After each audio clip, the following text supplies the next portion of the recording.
Hi friends, welcome to trendy recipe YouTube channel.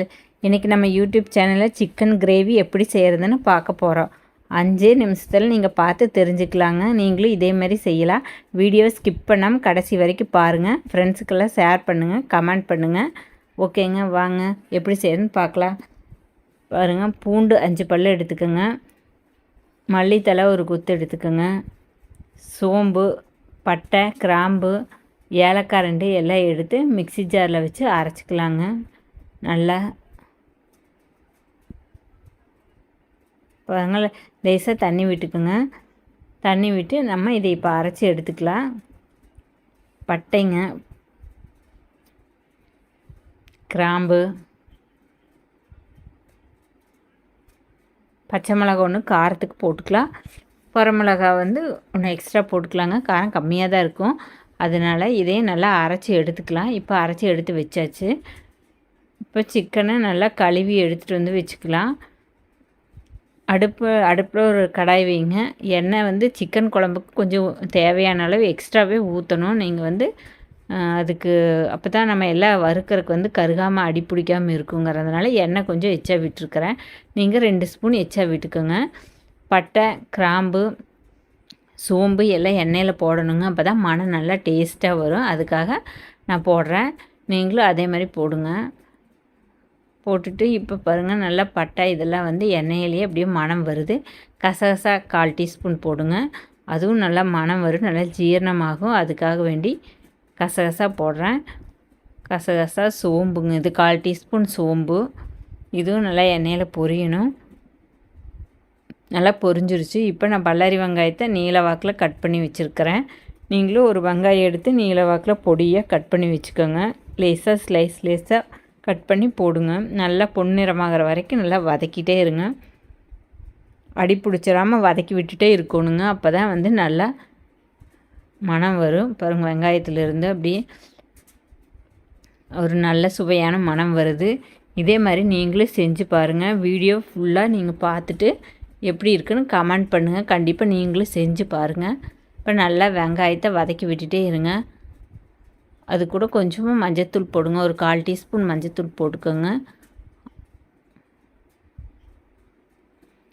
இப்போ தக்காளி எடுத்து 2 கழுவி பொடியாக நறுக்கி வச்சுக்கோங்க. தக்காளியும் அது கூட நம்ம சேர்த்து நல்லா வதக்கணுங்க. அதனால் கட் பண்ணி எடுத்து வச்சுக்கோங்க. இப்போ நம்ம அரைச்சி வச்சுருக்கிற மசாலாவை இது கூட கலக்கிடலாம். இப்போ நான் மிக்ஸி ஜாரில் பட்டை, கிராம்பு போட்டு அரைச்சி வச்சுருக்குறேங்க. அதை எடுத்து இது கூட சேர்த்திட்டேன். இப்போ நல்ல மசாலா மணம் பயங்கரமாக வருது. இதே மாதிரி நீங்களும் செஞ்சு பாருங்கள், சூப்பராக இருக்கும். பாருங்கள், இந்த மாதிரி நல்லா வதக்கிட்டே இருந்தோம்னா பச்சை வாசனை நல்லா வரைக்கும் வதக்கிடணும். இப்போ நம்ம தக்காளி போடலாம். தக்காளி போடணும். பாருங்கள், தக்காளி நல்லா வதங்குற வரைக்கும் நல்லா வதக்கணுங்க. தக்காளியில் இருக்கிற பச்சை வாசனையெல்லாம் போகணும். இப்போ இருக்கிற தக்காளியெல்லாம் நல்லா வதங்காது, அப்படியே இருக்கும். அதனால் நம்ம நல்லா வதக்கி விடணுங்க. நல்லா தோல் நல்லா சுருங்கி வர்ற அளவுக்கு வதக்கிட்டே இருந்தோம்னா தக்காளியில் இருக்கிற எசல்ஸ் எல்லாம் நல்லா இறங்கிருச்சுங்க. இப்போது உப்பு போட்டுக்கலாம். தக்காளி அப்படியே கல் மாதிரி இருக்கிறதுனால கரையாது இருக்க உப்பு போட்டோம்னா சீக்கிரமாக வதங்கிரும். அதனால் தக்காளியில் உப்பு போடுறோம். உப்பு போட்டு நல்லா எல்லாத்துலேயும் மிங்கிள் ஆகிற அளவுக்கு நல்லா தொலைவி விட்டே இருக்கணுங்க. இந்த மாதிரி எல்லாம் செஞ்சு கொடுத்தோம்னு சொன்னால் எல்லாம் ரொம்ப விரும்பி சாப்பிடுவாங்க. நல்லா டேஸ்ட்டாகவும் இருக்குங்க. அதுக்கு தான் இந்த கிரேவி செய்கிறேன். பாருங்கள், இதுக்கு நான் மசாலா ஐட்டம் போடுறேங்க. நீங்களும் இதுக்கு மசாலா ஐட்டம் போடுங்க. இப்போ சிக்கன் குழம்பு செஞ்சாலே நம்ம குறு மிளகுத்தூள் போடலாம். மிளகுத்தூள் போட்டால் நல்லா டேஸ்ட்டு நல்லா வருங்குங்க. நான் 1.5 ஸ்பூன் அளவுக்கு குறு மிளகு பொடி போடுறேன். நல்லா போட்டு நல்லா தொலைவி விட்டுனீங்கன்னா நல்லா டேஸ்ட்டாக இருக்கும். அதுக்காக தான் அப்படியே நல்லா வதக்கி விடுங்க. அந்த தக்காளி இழுக்கிற அந்த சாரில் இறங்கணும். நல்லா அமுத்தி போய் தொலைவி விட்டே இருங்க, அடி பிடிச்சிடாமல். இப்போ நல்லா வதங்கிருச்சு. சிக்கனை நான் இப்போ எடுத்து கழுவி வச்சுருக்கிறேன். அதையும் நான் இதில் சேர்த்துறேங்க. இப்போ போட்டேன். நாங்கள் 1/2 கிலோ சிக்கன் எடுத்து இது கூட போட்டு ஆட் பண்ணியாச்சுங்க. நல்லா அடி பிடிச்சிடாமல் தொலைவி விட்டே இருக்கணும்.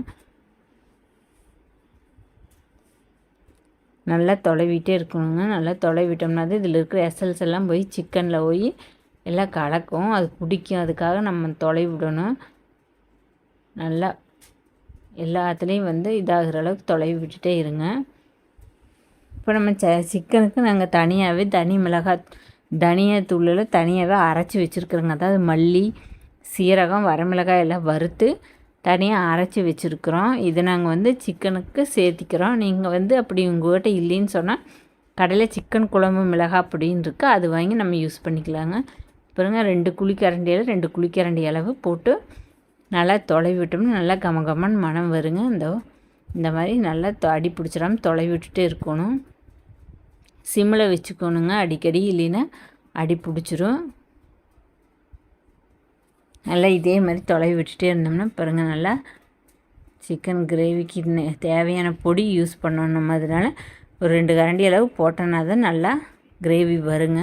இப்போ நல்லா தொலைவி விடுங்க. இப்போ சிக்கன் வேகிற அளவுக்கு நம்ம ஒரு 2 டம்ளர் அளவு தண்ணி விட்டுக்கலாங்க.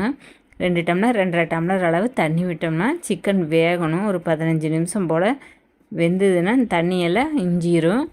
அதனால் நம்ம தண்ணி ஊற்றி லைட்டாக வேக வச்சு வைக்கலாங்க மூடி போட்டு.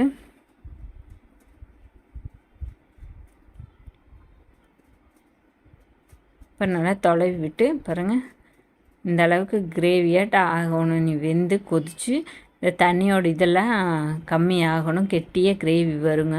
இப்போ நம்ம வந்து மூடி வச்சிடலாம், வேகட்டும். அடிக்கடி எடுத்து நம்ம தொலைவி விட்டுட்டே இருக்கணுங்க, இல்லைன்னா கீழே அடி பிடிச்சிரும். இப்போ எடுத்து இந்த மாதிரி தொலைவி விட்டுட்டே இருக்கணும் ஒரு 5 நிமிஷத்துக்கு ஒரு டைம். இப்போ கிரேவியில் நல்லா மணம் வருது, நல்லா கொதிக்குது பாருங்கள். இப்போ ரெடி ஆயிடுச்சு கிட்டத்தட்ட. பாருங்கள் இந்த அளவு வந்துடும். இன்னும் கொஞ்சம் கொதிச்சுன்னா சரியாக போயிடுங்க. இப்போ கிரேவி ரெடி ஆயிடுச்சு. ஒரு 15 நிமிஷம் ஆயிடுச்சுங்க. பாருங்கள் இந்த மாதிரி ஆனதே கருவேப்பிலை மல்லித்தலை மேலே தூவி விட்டுட்டு நீ சாப்பாட்டுக்கு வேணாலும் சரி, இட்லிக்கு வேணாலும் சப்பாத்திக்கு வேணாலும் நம்ம வச்சு சாப்பிட்லாம். சூப்பரான கிரேவி ரெடி.